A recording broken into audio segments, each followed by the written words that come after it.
Hi everyone, welcome back to the series Brilliant Games. In this video, we'll be looking at the Evergreen game. This was played between Adolf Anderssen, which you've seen before, and Jean Dufresne, which was probably most famous for being Anderssen's opponent in this game. So let's get straight into the video.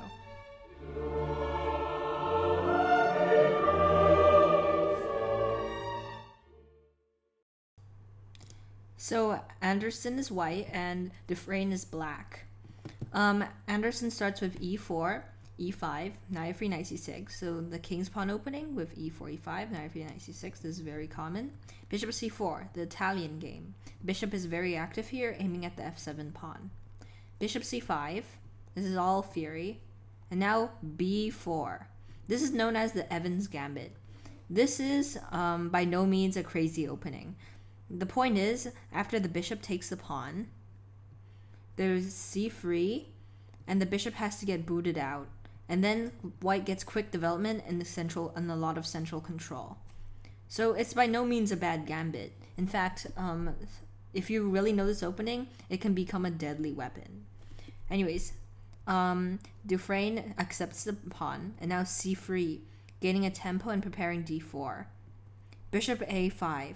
Nowadays, most players play bishop to e7, but bishop a5 is by no means bad. d4, the only good move, attacking the center and taking control. E takes d4, accepting the second pawn, and now castles. This is a hard move to play if you don't know the Evans Gambit. Not taking back on d4, but getting the king to safety by castling. Now, d3.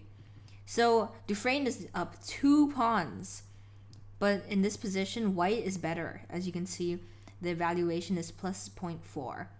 This is because Dufresne played this sideline. d3 is a slight sideline because you give back the pawn you try to give back the pawn to try to disrupt the white's smooth development. So if you take the back with the bishop, that's basically, you've moved the bishop up here and then come back, which is kind of weird. And plus the bishop is now staring into a pawn. If you take with the queen is a bit awkward here and your pawns are very split. So instead of that, Anderssen does neither. He plays queen b3, playing actively and pressuring the f7 pawn, threatening to take it. Back here, you might ask, well, why didn't you play d takes c3? Well, this is slightly dubious, as this gives a white a huge attack after queen b3, bishop a3, and it's just very crushing. Not many people can hold this position. So anyways, d3, and now queen b3 attacking the f7 pawn, queen f6 guarding the f7 pawn, now e5, trying to boot the queen away, queen g6. Now you might ask, well, isn't that just a free pawn? No, this is actually a blunder. Let's see if you can spot how this is a blunder. I'll give you a second. The answer is because of rook e1. And this pin is way too strong. You're now threatening to win the knight, so d6 is pretty much forced, guarding the knight. And now you either can play bishop g5, or you can play with a very simple queen b5 check, winning a piece. Winning the bishop and attacking the king. Yep, so back to the main line, queen g6. Rook e1, a good move. Defending the pawn now. Knight ge7, trying to castle. And now bishop a3, developing the bishop on this diagonal. And now a b5. This is the first 19th century move of the game, reminiscent of Kieseritzky's b5 in the Immortal game. I also covered that game, so if you haven't watched it yet, please watch it! Well, so with b5, rather than defending the attack and giving back the pawn when needed to, Dufresne decides to lash out with b5, with his own counter-sacrifice. However, this just really loses a pawn without a lot of compensation. Queen takes b5, and now rook b8, the point of this pawn sacrifice, to gain a tempo to develop his pieces. Queen a4, sliding out of the way. Bishop b6. And now, if you thought, why couldn't he have castled here? Well, the reason why is after castles, there's a tactic. Once again, let's see if we can find it. I'll give you a second. The answer is bishop takes e7. If the knight takes back, you take the bishop, because the knight is now what's called an overloaded piece. This piece is doing two jobs. And now, once you take the knight with the bishop, the knight can't do both jobs at the same time. It can't defend the bishop and take the bishop back at the same time. So you can't castle. So instead, bishop b6 and knight b d2. Notice how active white's position is. Every piece is playing. Every piece. This piece will come to d1 in the future. So, and look at black's position. Black isn't even castled. His queen is standing out here doing nothing. This knight is passive. This bishop is doing nothing. This rook is staring at his own piece. And this pawn, I don't know what this pawn is doing. It just wandered drunk into the enemy position. Also, black's king is a sitting duck. Bishop b7.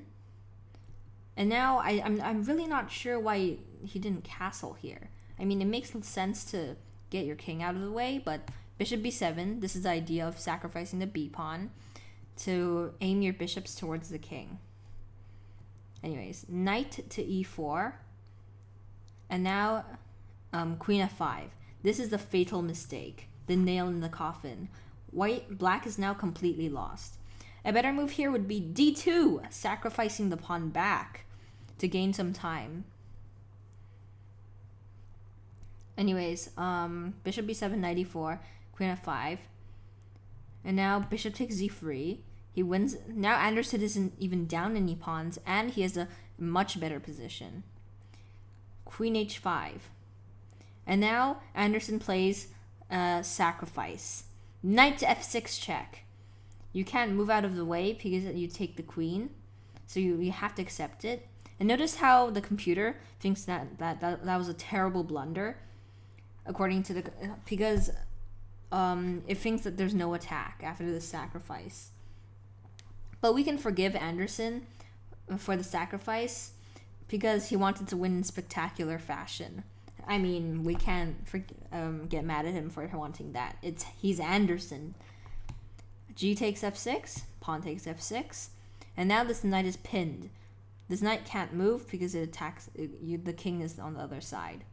Rook g8. Now, the way black is going to hold this is by creating counterplay on the king. Notice how black's bishops are actively placed towards the enemy king, and these pieces are also menacingly placed. Rook 81, bringing the other rook. Taking this is bad because of queen takes f3, and suddenly, how are you going to stop checkmate? So now, rook 81, and queen takes f3. And this is the fatal blunder. Dufresne must have thought, you fell for my trap card. You fell for my trap card. What a fool. Ha ha ha. How are you going to stop checkmate, huh? And I also won your knight, bozo. Anyways, Anderssen obviously saw this. So he looked at Dufresne and he said, "Omoe wa mou senderu." And then he plays rook takes e7, an exchange sacrifice. Now, knight takes e7. This is a blunder as there is forced checkmate now. A better move would be king d8.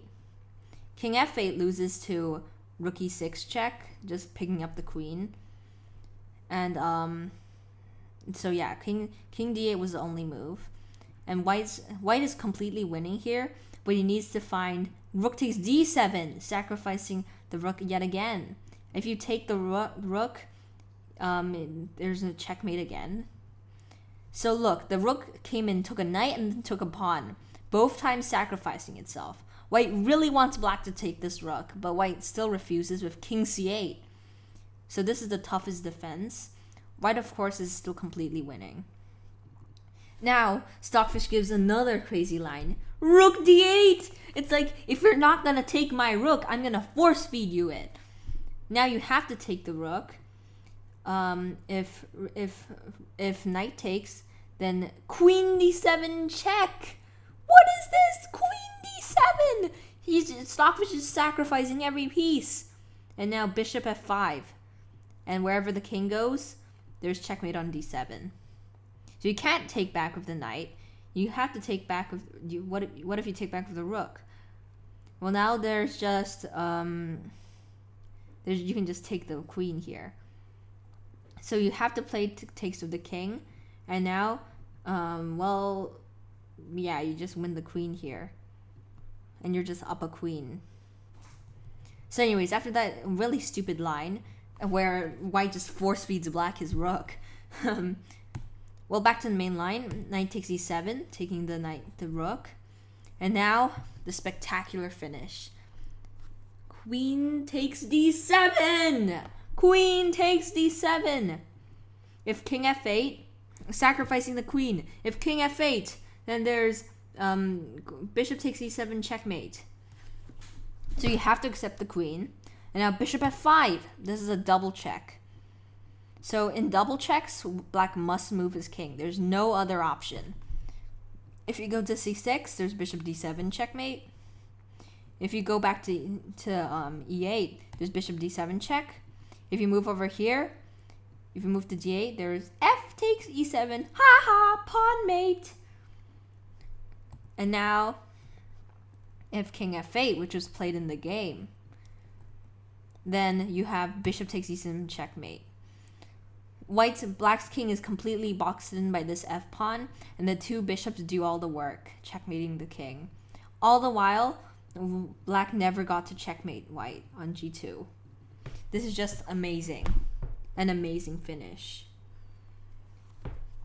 So, you might be wondering why this game is called the Evergreen game. Well, here's why. Wilhelm Steinitz, called this game an evergreen in the laurel crown of the departed chess hero. What this means is that this game is an evergreen. It will never be forgotten. It will never wilt because how brilliant, how immortal this game was. And that's why this is the evergreen game, just like an evergreen plant. An evergreen plant never loses its leaves or wilts away. It just stays green.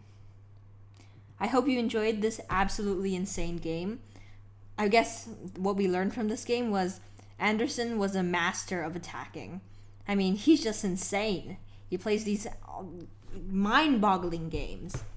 So I'll see you next video. Bye-bye.